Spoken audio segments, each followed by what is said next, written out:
बेमिसाल। यानी केंद्र सरकार ने किस तरह से जनता के लिए, देश के लिए 11 साल में क्या कुछ किया है, उन सब के लिए हम आज हमारे साथ हैं भारतीय जनता पार्टी के वरिष्ठ नेता संजय कश्यप जी, जो उत्तर प्रदेश से हैं, वो जुड़े हुए हैं। तो संजय कश्यप जी, आपका हमारे इस खास कार्यक्रम में बहुत बहुत स्वागत है। जी, बहुत धन्यवाद आपका मुझको कार्यक्रम में बुलाने के लिए। अच्छा सर, ये बताइए, जिस तरह से 11 साल बेमिसाल का जो कार्यक्रम चल रहे हैं आज की डेट में, तो इसको आप जो है किसानों को लेकर के क्या कहना चाहेंगे?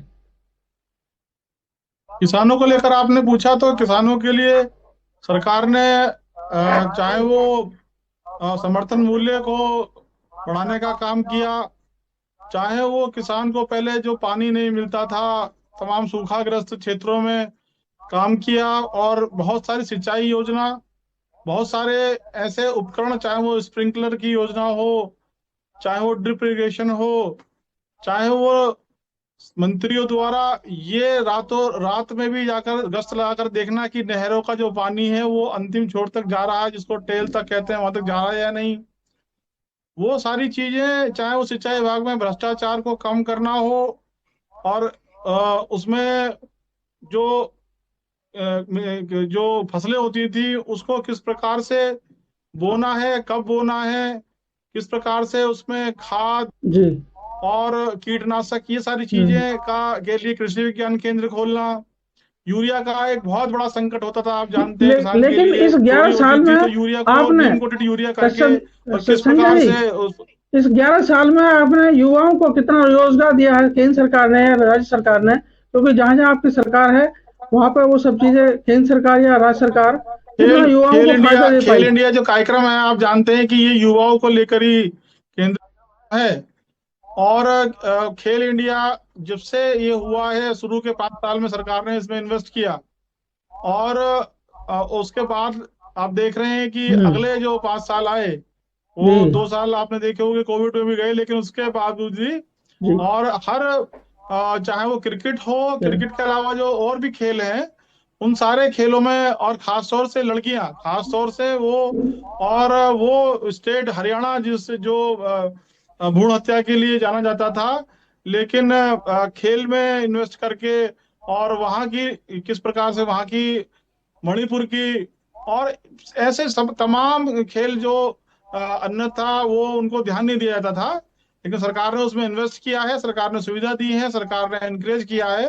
तो आज लगभग हर क्षेत्र में आप देखिए कि, और हर खेल में अंतर्राष्ट्रीय में हम लोग पदक जीत कर लाते हैं, अच्छे लेकिन पदक जीत कर लेकिन लाते हैं। विपक्ष तो सवाल खड़ा करता है आपके ऑपरेशन सिंदूर को लेकर भी। ऑपरेशन सिंदूर जो आपने किया था, भाजपा ने जो किया था, वो उसको लेकर भी विपक्ष सवाल खड़ा करता है कि हमें सबूत चाहिए। इसको लेकर क्या कहेंगे आप? नहीं, मुझे तो नहीं लगता कि इसमें कोई सबूत जैसी बात है, और विपक्ष ने भी इस बार बड़ा सेना का समर्थन किया, और देश के साथ खड़ा, हालांकि उनकी आदत रहती है कि हर चीज में वो सब चीजें करना, लेकिन जो सिंदूर का, ऑपरेशन सिंदूर की जो बात आप कर रहे हैं, आपने देखा कि किस प्रकार से पूरा देश एक भाव से, और एक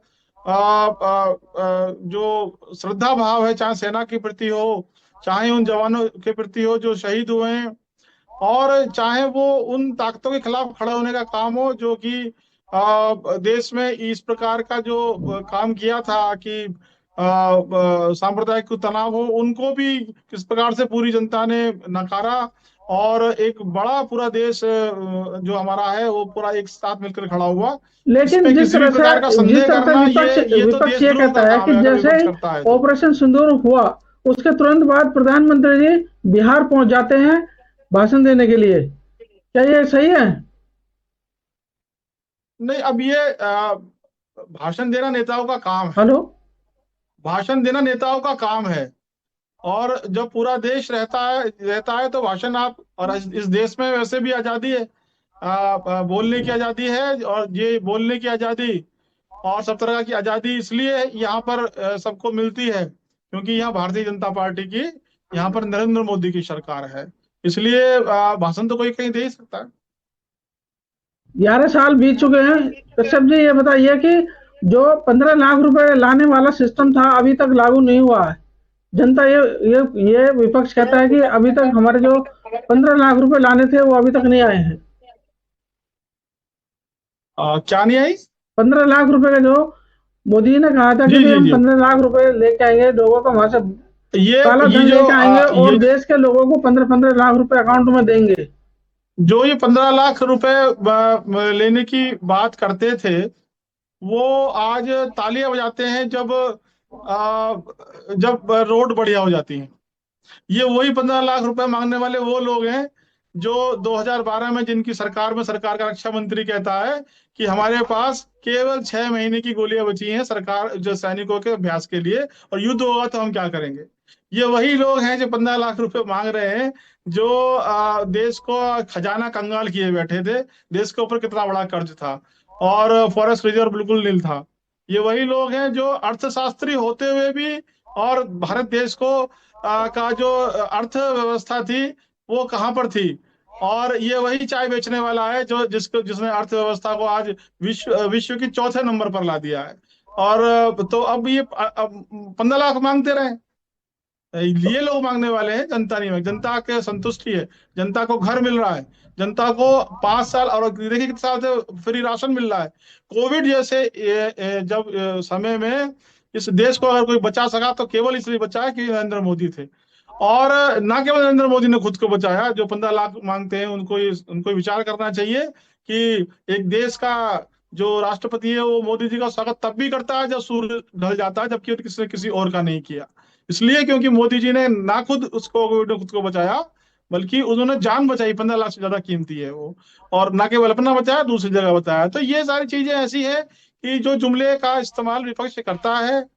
15 लाख रुपए से ज्यादा एक प्रति व्यक्ति अब देखते हैं तो उसका फायदा हुआ है, चाहे वो जनधन बीमा के लिया हो।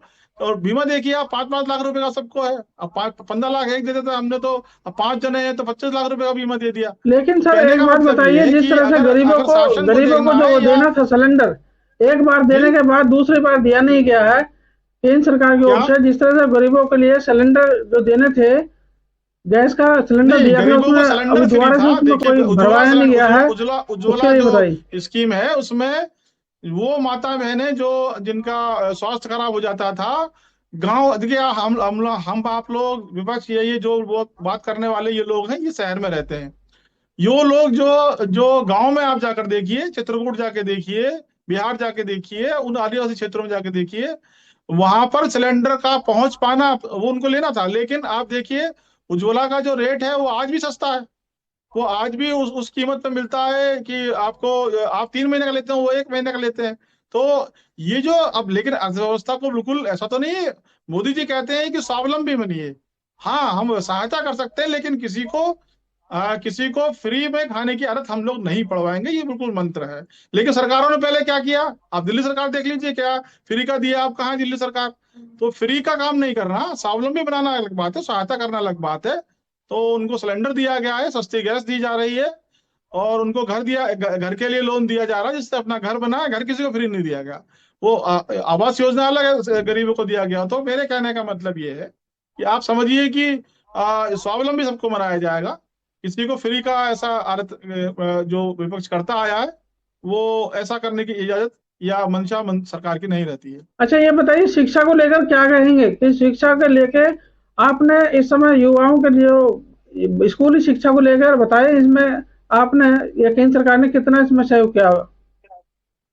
सरकार, बहुत अच्छा प्रश्न किया आपने। शिक्षा एक किसी देश का और रीढ़ होती है, उसका जो भविष्य है वो शिक्षा पर को डिपेंड करता है।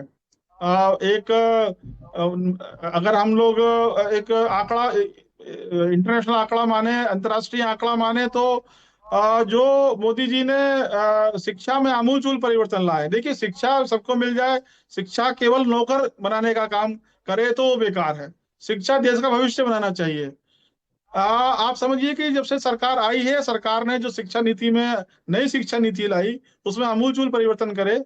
उसमें अब हम नौकर पैदा नहीं कर रहे, उसमें हम देश का भविष्य पैदा कर रहे हैं। और देखिए, उस शिक्षा को जब जब रोजगार से जोड़ा है, तो ऐसा तो स्टार्टअप आने लगे। आईआईटीज पढ़ के लोग, यूनिवर्सिटीज पढ़ के लोग आए अपने अपने स्टार्टअप पैदा करने में तैयारी करने लगे, और उसको अभी ऐसे कितने स्टार्टअप हैं जो उस स्तर का काम कर रहे हैं जो अंतर्राष्ट्रीय स्तर का है। ऐसे कितने स्टार्टअप हैं जो वो खोज कर रहे हैं, और वो ना केवल खोज कर रहे हैं बल्कि उसका पेटेंट भी ले रहे क्या हैं। ये सारे ये प्रॉपर शिक्षा का अंतर तरीके है। से जितने आपने स्टार्टअप अब सरकार ने काम कराए थे, क्या प्रॉपर तरीके से अभी चल रहे हैं क्या? नहीं, जो अब आप देखिए कि 70% स्टार्टअप उस स्थिति में पहुंच गए कि जिनको जो जो सहायता नहीं ले रहे, जो अपने पैर पर खड़े हो गए। और ये एक बहुत बड़ा आंकड़ा है। कहीं भी जब स्टार्टअप की बात करते हैं किसी भी देश में, अगर आप स्टार्टअप करके 70% के आसपास स्टार्टअप यदि, और मैं खुद सेंट्रल गवर्नमेंट में की कार्यकारिणी देखता हूँ, पीएसयू की कार्य देखता हूँ, तो हमारे ऐसे बहुत सारे स्टार्टअप हैं जो लगभग 1 करोड़, 2 करोड़, 3 करोड़ का टर्नअप 2 साल में, 3 साल में पार कर गए। तो और फिर उसके बाद पेटेंट ले रहे हैं हम लोग। तो वो एक बड़ी चीज है, जो कि पूरा देश जब ये ठान लेता है, ये मान लेता है कि हमको कुछ करना है, या हमको शिक्षा के क्षेत्र में वो शिक्षा, दिमागों को हमें ट्रेनिंग दी है, हाथों को नहीं। ऐसा नहीं है कि भाई उनको कुछ भी करके कमाने खाने लायक ना, सम्मान के साथ देना, ये शिक्षा का उद्देश्य। दूसरा जो काम किया मोदी सरकार ने, वो शिक्षा का वो जो भाग है, जिस भाग में हमको हीन भावना से को देखने पे मजबूर करता था, जिसने हमारा गलत इतिहास गढ़ा गया, उस इतिहास को ठीक करने का काम किया। उस दूसरा शिक्षा में काम किया वो कि जो जो बाहर जाकर काम कर, यहाँ यूनिवर्सिटीज खोली गई, यहाँ पर यूनिवर्सिटीज का स्तर बढ़ाया गया। यहाँ पे जो शिक्षक है उनको ट्रेनिंग देके जो बाहर की यूनिवर्सिटीज है उनके एड पर लाया गया। आईआईटीज को, आईआईएम्स को अलग से सुविधा देकर और रिसर्च का काम उसमें डेवलप किया गया। तो ये सारी चीजें जो है, ये हमारे देश का जो ब्रेन ड्रेन होता था, लेकिन लेकिन आज शिक्षा का दूसरों जो के लोग, दूसरे प्राइवेटाइजेशन जो हमारे हो यहाँ रहा पढ़ने आने है, लगे, जो जो पहले आज की स्थिति डेट हुआ में करती थी। प्राइवेटाइजेशन जो हो रहा है, इसको लेकर क्या कहेंगे आप? नहीं, प्राइवेटाइजेशन जो आप कह रहे हैं शिक्षा का, ये उन क्षेत्रों में हुआ है जो हाईली टेक्नोलॉजिकली एडवांस्ड हैं, जो जिनमें कोई ऐसी चीज है जो बिना पैसे के हो नहीं सकता। लेकिन उस स्तर तक जाने के लिए, लेकिन जो प्राइवेटाइजेशन किया गया उसके लिए लोन उपलब्ध है। बात सारी ये है कि हम भविष्य, जो हमारा भविष्य है, जो हमारी शिक्षा पद्धति है, वो उसको कैसे ड्राइव करेंगे, उसको सेल्फ मोटिवेशन से ड्राइव करना है, उसको सही दिशा में ड्राइव करना है। देश को जो 2047 का विकसित भारत मेरा बनाने सवाल का अब एक और संकल्प मेरा है, सवाल है, इस समय अंतर्राष्ट्रीय जो है मानकों पे खड़े चिकित्सा को उतरने के लेकर लिए के, शिक्षा चिकित्सा का काम क्षेत्र करना है। में केंद्र जी, सरकार ने कितने हॉस्पिटल, कितने मेडिकल बनाए हैं, ये बताएं जरा। इसमें मेडिकल बने, मेडिकल साइंस जो हमारे हॉस्पिटल हैं, चिकित्सा को लेकर के हम उस पर जी बात जी, चिकित्सा में आप देखिए कि अब कितना बड़ा सरकार ने काम करा है कि जो हर डिस्ट्रिक्ट में वो सोचते हैं कि एक बड़ा अस्पताल खुलना चाहिए। और हर मंडल में उन्होंने एम्स, यूपी में देखिए योगी जी ने करी, और खुले भी हैं, लगातार चल रहे हैं। यूनिवर्सिटीज को, जो मेडिकल मेडिकल कॉलेजेस हैं, अभी अभी हमारे यहाँ खुद गाजियाबाद में में एक मेडिकल कॉलेज का वो हुआ है, और जितना तरह के, तो जो मेडिकल कॉलेजेस हैं, जो आईआईटीज के भी खोलने की बात है, नई ट्रिपल आईआईटी खोलने की बात है। ये जो मेडिकल सुविधाएं हैं या ये शिक्षा की सुविधाएं हैं, ये लगातार, और इसका फोकस ये है, और ना केवल फोकस ये, बल्कि अभी देखिए कि अगर आप जो ये कहा जाता है कि भाई आपने मेडिकल का बीमा करा दिया, फ्री बीमा करा रहे हैं, जो बुजुर्गों के लिए बीमा करा रहे हैं, जो फ्री इलाज मिलेगा उनको, तो होगा कैसे? तो इसके लिए सरकार ने उन सबको, जो अच्छे हॉस्पिटल्स हैं उनको एनपल्ड किया है, नए हॉस्पिटल खोलने के लिए किया है, जिससे कि जो चाहे वो शिक्षा के लिए मेडिकल की बात हो, चाहे वो स्वास्थ्य के लिए मेडिकल की बात हो, इसकी ये सारी चीजें सुलभ हो जनता के लिए, सस्ती हो। ये सरकार की मंशा है। चलिए, आपका हमसे जुड़ने के लिए बहुत बहुत धन्यवाद। तो दर्शकों, ये थे संजय कश्यप जी, जिन्होंने हमारे सभी सवालों का बेबाकी से जवाब दिया। नमस्कार।